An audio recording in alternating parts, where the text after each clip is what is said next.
토목 설계사무소에 비용을 지불하고 산출할 수 있는데 사실 돈이 아깝지 않습니까? 그래서 제가 최소한 이 땅이 개발이 가능한지 안 한지 경사도와 고도, 개발 가능 면적을 책상 앞에서 간단히 확인하는 방법을 알려드릴 테니까요. 여러 개의 땅을 보고 계신다면 이 방법 꼭 사용해 보십시오. 안녕하세요. 정프로부동산 TV입니다.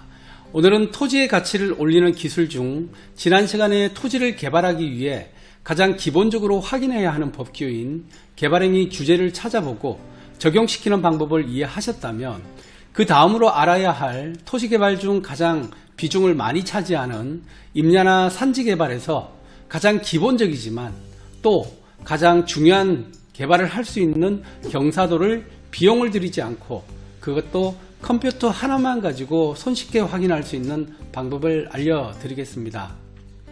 올해 여름에도 장마나 태풍으로 인해 산사태로 많은 인명피해가 났다는 기사 다들 보셔서 아시겠죠? 우리가 토지 개발에서 경사도를 법적으로 규제하는 이유는 이러한 자연재해나 붕괴로 인한 안전의 우려 때문에 규제를 하는 것입니다. 기본적으로 건축물은 지반이 안정되어야만 오래 튼튼하게 건축물의 구실을 할 수 있는데 아무리 건축을 잘해도 그 건축물을 지탱하고 있는 지반이 약하거나 경사로 인해 토사 등이 덮칠 위험이 있다면 개발 행위를 규제하는 게 맞습니다. 따라서 임야나 산지의 경우는 우리의 생명과 밀접한 관계가 있기 때문에 일정 평균 경사도 이상의 토지는 개발이 불가능합니다. 그래서 임야, 산지를 구매해서 가령 집을 짓고 싶거나 주택지로 만들어서 팔고 싶거나 아니면 음식점이나 카페를 하고 싶다라는 목적으로 땅을 알아보실 때 제일 첫 번째로 평균 경사도를 체크해야 합니다. 그런데 이 경사도가 법적으로는 평균 경사도 25도 이하인 경우 개발할 수 있는데 각 지자체별로 특성을 고려하여 보통은 12도에서 20도 사이로 제한하는 경우가 대부분입니다. 그래서 내가 사고자 하는 땅이 소재한 지자체 조례를 통해서 그 지역에 개발 가능한 평균 경사도를 꼭 체크해야 한다고 제가 말씀드렸습니다. 보통 경사도는 우리가 눈으로 보는 것과는 차이가 많다는 사실 알고 계시나요? 그래서 정확한 땅의 경사도는 토목 설계사무소에 비용을 지불하고 산출할 수 있는데 사실 돈이 아깝지 않습니까? 그래서 제가 최소한 이 땅이 개발이 가능한지 안 한지 경사도와 고도, 개발 가능 면적을 책상 앞에서 간단히 확인하는 방법을 알려드릴 테니까요. 여러 개의 땅을 보고 계신다면 이 방법 꼭 사용해 보십시오. 제가 앞번 영상에서도 소개해 드렸는데 산림청의 임업정보 다드림과 산지정보 시스템을 통해 어느 정도 산지에 대한 경사도와 수종 그리고 개발이 가능한 면적 등을 확인할 수 있다고 말씀드렸는데요. 좀 더 정확한 경사와 고도를 확인하기 위해서는 환경부 사이트에서 이 항목을 확인할 수 있습니다. 역시 우리나라는 인터넷 강국답게 모든 정보가 다 오픈되어 있습니다. 복받은 거죠. 검색창에 국토 환경성 평가 지도라고 검색을 해봅니다. 그러면 환경부의 국토 환경성 평가 지도가 나오는데요. 여기서 평가 등급 확인으로 들어가십니다. 이렇게 지도가 지금 하나 나왔는데요. 여기에서 빨간색으로 표시되어 있는 부분, 자, 서울 경기 쪽 그리고 대구 쪽 그리고 부산 쪽, 광주 쪽 보시면은 지금 대전 쪽도 마찬가지고 빨간색으로 표시가 되어 있는 부분들은 웬만하면 다 개발이 되는 지역이라고 생각하시면 되고 연두색에서 녹색으로 가면 갈수록 개발이 힘들어진다고 생각을 하시면 됩니다. 대부분 산지가 있는 지리산 쪽이나 태백산맥 쪽 이쪽은 짙은 녹색으로 이렇게 표시가 되어 있는 걸 볼 수가 있습니다. 오늘 우리가 볼 사항은 경사도와 고도니까 이쪽 경사도 고도 분석을 클릭해 봅니다. 그리고 지적 분석으로 이렇게 클릭을 하고 들어가시면 키워드 입력이라고 나와 있습니다. 제가 임의로 경기도 용인시 처인구에 있는 임야를 한번 넣어 보겠습니다. 혹시라도 이 지번의 주인님께서 보신다면 무작위로 제가 검색해 본 거니까 불편하셨다면 미리 양해를 부탁드리겠습니다. 자, 이렇게 검색하시면 검색 결과가 나오고요. 담기를 하셔서 분석을 이렇게 해서 확인하시면 나옵니다. 검색해 보니까 이렇게 경사도 지적 분석 결과가 나옵니다. 자, 여기 보시면은 지금 표시가 되어 있는데요.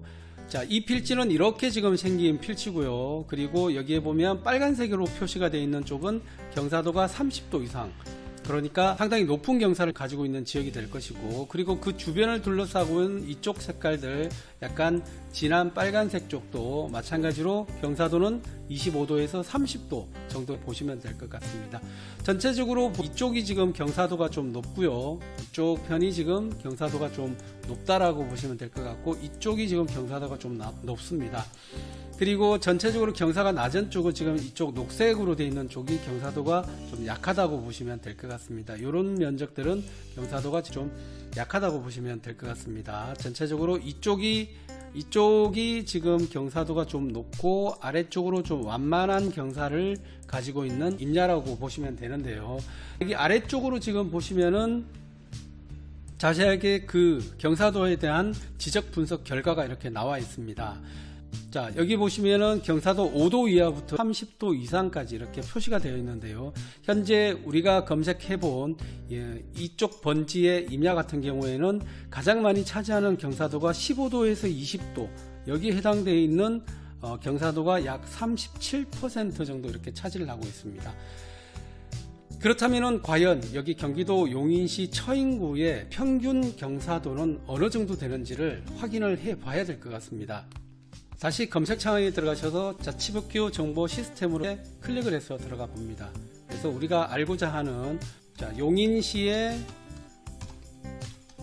개발 행위 기준을 한번 찾아보도록 하겠습니다. 그리고 용인시 도시계획 조례에 가셔서 왼쪽에 보시면은 개발 행위 허가의 기준 제 20조를 이렇게 한번 클릭해서 들어가 보겠습니다. 자, 20조에 보시면은 개발 행위 허가의 기준이 나와 있습니다. 여기 보시면 2번 항목의 평균 경사도의 경우 용인시 처인구 지역은 20도 이하인 토지입니다. 자, 기흥구는 17.5도 이하인 토지고요, 수지구는 17.5도 이하 토지. 네, 다행히 처인구 쪽은 경사도가 이쪽 기흥구와 수지구보다는 조금 더 높습니다. 그래서 평균 경사도가 20도 이하일 경우에는 개발이 가능하다라고 이렇게 되어 있습니다. 네, 그러면 다시 국토환경성 평가 지도로 돌아와서 용인시 처인구 같은 경우에는 평균 경사도가 15도에서 20도까지, 자, 이쪽까지는 개발이 가능한 산지 경사도가 충분히 된다라고 보시면 될 것 같네요. 자, 전체 면적에서 지금 차지하는 비율은 거의 100% 중에서 20도 이하의 경사도를 가지고 있는 면적의 구성비가 약 70% 이렇게 된다는 결과를 우리가 알 수 있습니다. 전체적인 경사는 이쪽이 제가 아까 번에 높다라고 말씀을 드렸고, 아래쪽으로 경사도가 약한 이런 경사를 가지고 있습니다. 방향으로 본다면 남향을 보고 있는 쪽이 지금 이쪽이기 때문에 해가 이쪽으로 이렇게 비친다고 보시면 됩니다. 그렇다면은 전체적으로 여기를 주택지로 개발을 하게 된다면은 이쪽 방향을 볼 확률이 많겠네요.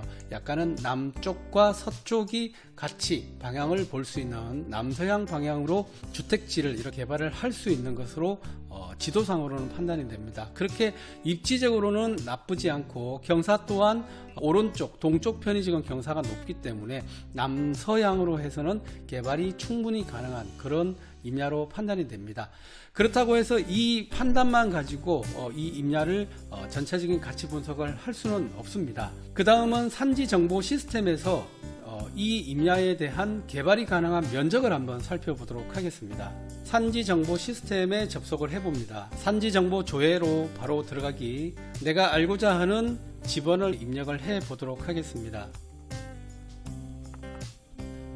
네, 산지정보 시스템을 통해서 해당 번지를 한번 들어와 봤는데요.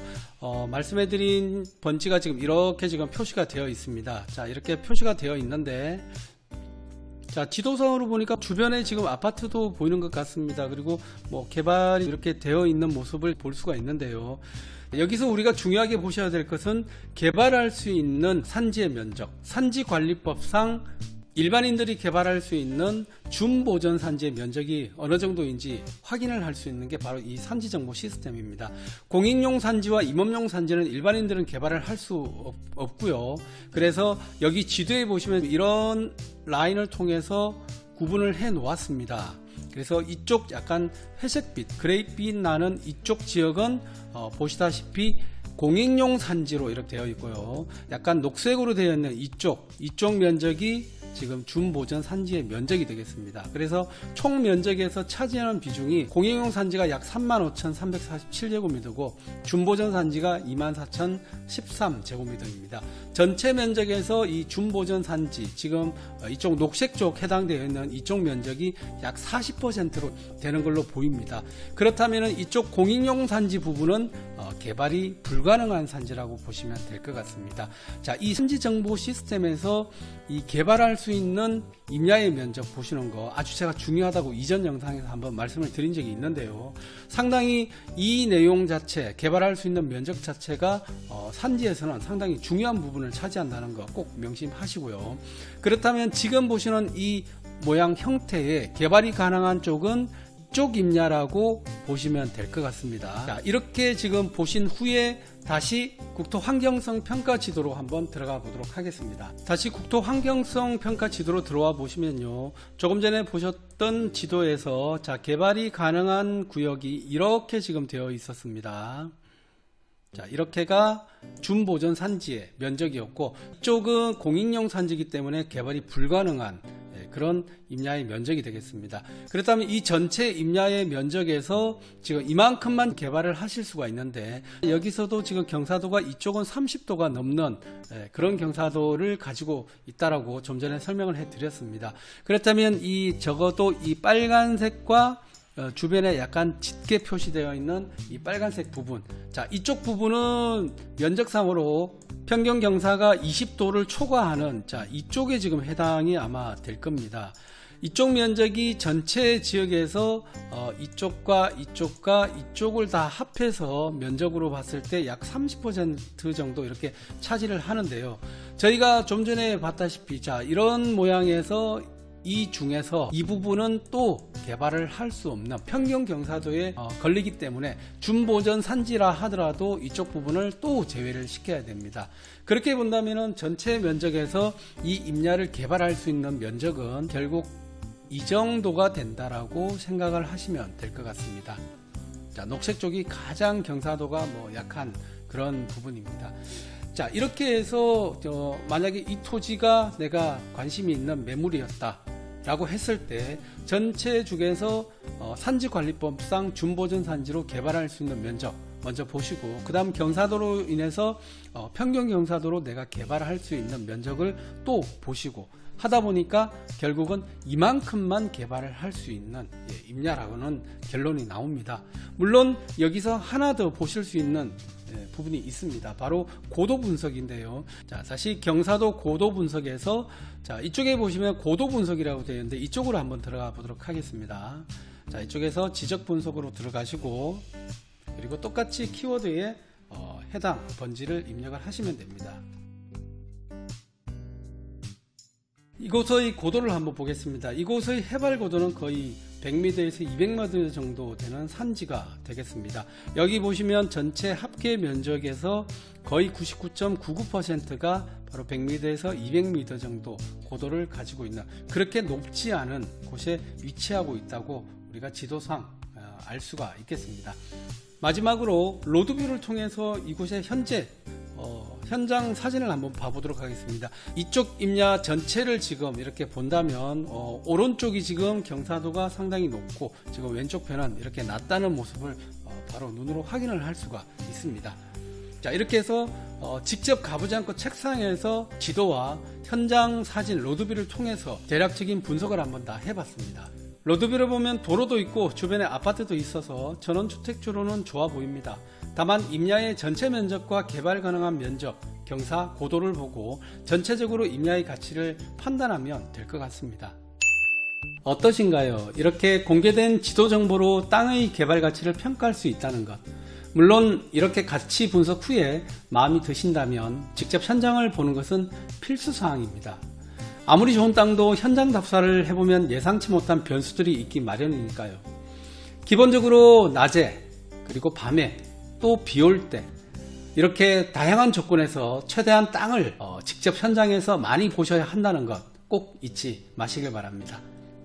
오늘 소식은 여기까지입니다. 오늘 하루도 행복한 하루 되시길 바랍니다.